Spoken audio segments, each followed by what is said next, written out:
హైదరాబాద్ లో దారుణం జరిగింది. యువతిని బండరాళ్లతో కొట్టి చంపారు. అయితే ఆపై పెట్రోల్ పోసి బాడీని దహనం చేసినట్టు కూడా పోలీసులు గుర్తించారు. అయితే దీనిపై పోలీసులు దర్యాప్తు ముమ్మరం చేశారు. అసలు ఏం జరిగింది అనేది స్పాట్ నుంచి మా ప్రిన్సిపల్ కరెస్పాండెంట్ ప్రణీత అందిస్తారు.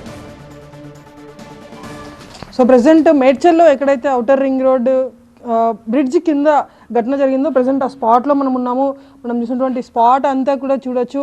అండర్ పాస్ బ్రిడ్జ్ కింద ఒక నిర్మానుష ప్రదేశంలో ఈ ఘటన చోటు చేసుకుంది. ప్రెసెంట్ ఇదే స్పాట్లో బాధితురాల్ని అత్యంత దారుణంగా బండరాయితో ఆమె మొహం మీద మోదీ మొత్తం ఆమె చనిపోయిందని నిర్ధారించుకున్న తర్వాత కిరోసిన్ పోసి ఆమె మృతదేహానికి నిప్పు పెట్టారు.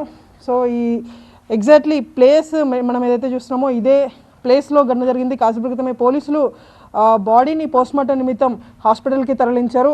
ఈ ఘటనకు సంబంధించి ఆమె చేతి మీద ఉన్నటువంటి 2 నేమ్స్ని ఆల్రెడీ పోలీసులు ఐడెంటిఫై చేశారు. ఒక చేతి మీద శ్రీకాంత్ అని రాసి ఉంది, మరొక చేతి మీద నరేందర్ అని రాసింది. సో సరౌండింగ్స్ పోలీస్ స్టేషన్లో నమోదైనటువంటి మిస్సింగ్ కేసులను సైతం పోలీసులు పరిశీలిస్తున్నారు. ఆమె కాలికినటువంటి మెటీరియల్ని చూసిన తర్వాత ఆమె మ్యారీడ్గా పోలీసులు నిర్ధారణకు వచ్చారు. అయితే ఇంత క్లోజ్డ్ ఏరియాకి వచ్చింది కాబట్టి ఖచ్చితంగా తెలిసిన వ్యక్తితోనే ఈ ప్లేస్కి వచ్చి ఉంటుందని కూడా పోలీసులు అనుమానం వ్యక్తం చేస్తున్నారు. సో ఇంత క్లోజ్డ్ ప్లేస్కి వచ్చిన తర్వాత ఈ ఘటన జరగడానికి కారణం ఏంటో కూడా పోలీసులు ఐడెంటిఫై చేస్తున్నారు. సో ఇదంతా కూడా బయటపడాలంటే ప్రజెంట్ ఈ చనిపోయినటువంటి బాధితురాలు ఎవరైనటువంటిది ఐడెంటిఫై కావాల్సి ఉంటుంది. సో ప్రజెంట్ ఈ స్పాట్లో ఏవైతే క్లూస్ లభించాయో ఆల్రెడీ పోలీసులతో పాటు క్లూస్ టీమ్స్ ఇక్కడికి వచ్చి కొన్ని ఆనవాళ్ళను కూడా గుర్తించారు, కొన్ని క్లూస్ని కూడా తీసుకొని వెళ్ళారు. సో ప్రజెంట్ బాధితురాలపైన ఏమన్నా అత్యాచారం జరిగిందనేటువంటి కోణంలో కూడా పోలీసులు దర్యాప్తు చేయబోతున్నారు. సో ప్రజెంట్ ఆమె మృతదేహాన్ని ఇక్కడ నుండి హాస్పిటల్కి తరలించారు పోస్ట్మార్టం నిమిత్తం. సో పోస్ట్మార్టం రిపోర్ట్లో ఒకవేళ అసాల్ట్ జరిగిందని వస్తే ఖచ్చితంగా ఫర్దర్ ఎవరు జరిపి ఉంటున్నటువంటి దానిపైన కూడా పోలీసులు విశ్లేషించున్నారు. అయితే ప్రాథమికంగా ఇప్పుడు ఎక్కడైనా మిస్సింగ్ కేసు నమోదైందా, ఒకవేళ నమోదైతే ఆమెకు సంబంధించినటువంటి వివరాలను కూడా ఐడెంటిఫై చేయనున్నారు. ఆ తర్వాత ఆమె చేతి మీద ఉన్నటువంటి 2 నేమ్స్ కేసులో పోలీసుల ఐడెంటిఫికేషన్కి అదే పెద్ద క్లూగా మారుతుంది.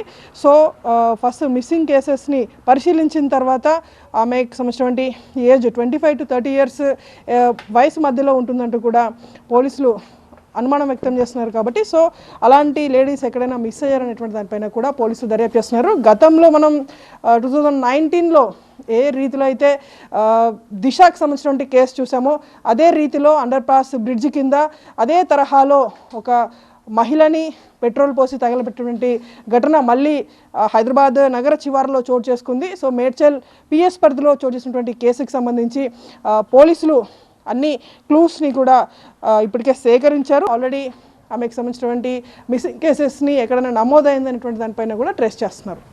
వీడియో జర్నలిస్ట్ అంజితో ఔటర్ రింగ్ రోడ్ నుండి ప్రణీత TV9.